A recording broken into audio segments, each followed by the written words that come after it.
निश्चित भाव में आज माननीय यशस्वी प्रधानमंत्री नरेंद्र मोदी जी को धन्यवाद दूसरी एवं विभागर दायित्व माननीय मोदी जी जहाँ को रेल मंत्री हिसाब से रेलर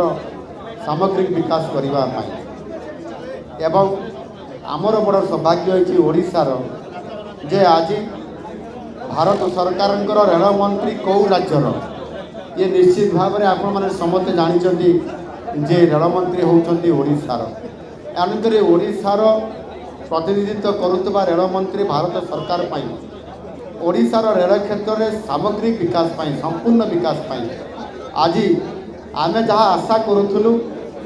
डबल इंजिन सरकार जिते प्रतिष्ठा है ओडिशा रे शपथ पाठ उत्सव समय जहाँ कथा आम आशा करूँ दाबी करूँ ताहा आज पूरण हो 97,000 कोटी टंकार प्रकल्पर काम तो निश्चित भाव में आगे चली जहाँकि एक ऐतिहासिक एवं जदि आम आभरेज देखा तो भारत वर्षर आज दिन में सबुठार अधिक अनुपात आम अधिक अर्थ ओडिशा आनीपार ये हूँ आमर डबल इंजिन सरकार ओडिशा कमाल तेणु निश्चित भाव में आज मोर गोटे आउ गोटे दाबी था रेलमंत्री पाखे जे ओडिशार समस्त जिला को रेल टच कर सबू जिला को रेल प्रवेश कर आम सबू जिलार लोक मैंने उपकृत हे ए पाखापाखि बड़ कथा जे ये 2 वर्ष भितर अनेक जिला को टच करने आज ये प्रोजेक्ट गुड़िक अनुमोदन रेलमंत्री केवल बाकी रही आ 2टी जिला ये कंधमाल और जब देवगढ़ जिला को आम थे जदि आम निष्पत्ति नहीं जीवु ताहले ये सरकार समय भितर ही मुझे आशा करी जे बाकी 2 जिला को निश्चित भाव में कभर हम एवं से रेलमंत्री संकेत देले निश्चित भाव में हम तेणु रेल क्षेत्र में आज जिते पुरी कोरापुट एवं पुरी ये जो गोटे ट्रेन आज आम एक्सप्रेस ट्रेन चलैलु ये पुरी को आसवाई पश्चिम ओडिशा दक्षिण ओडिशा भक्त मानकर निश्चित भाव में सहज हम सुखद यात्रा हम ताहा सहित जो मैंने भुवनेश्वर को आसवे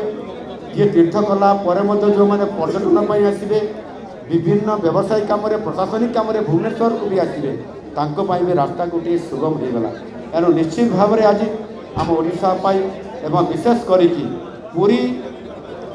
महाप्रभुंर रथयात्रा घोष यात्रा को देखापी जो भाव में आज आम समस्त प्रकार व्यवस्था आज करुँ सारा भारत वर्षर 300 रु अधिक ट्रेन आसो होल्डिंग व्यवस्था आज ये 30,000 रु अधिक व्यवस्था ये गोटे व्यवस्था विश्वस्तरीय व्यवस्था तेणु निश्चित भाव में मुझे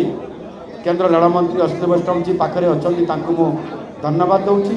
ये कार्यक्रम आज ओडिशा आगरे केमिटी 1 नंबर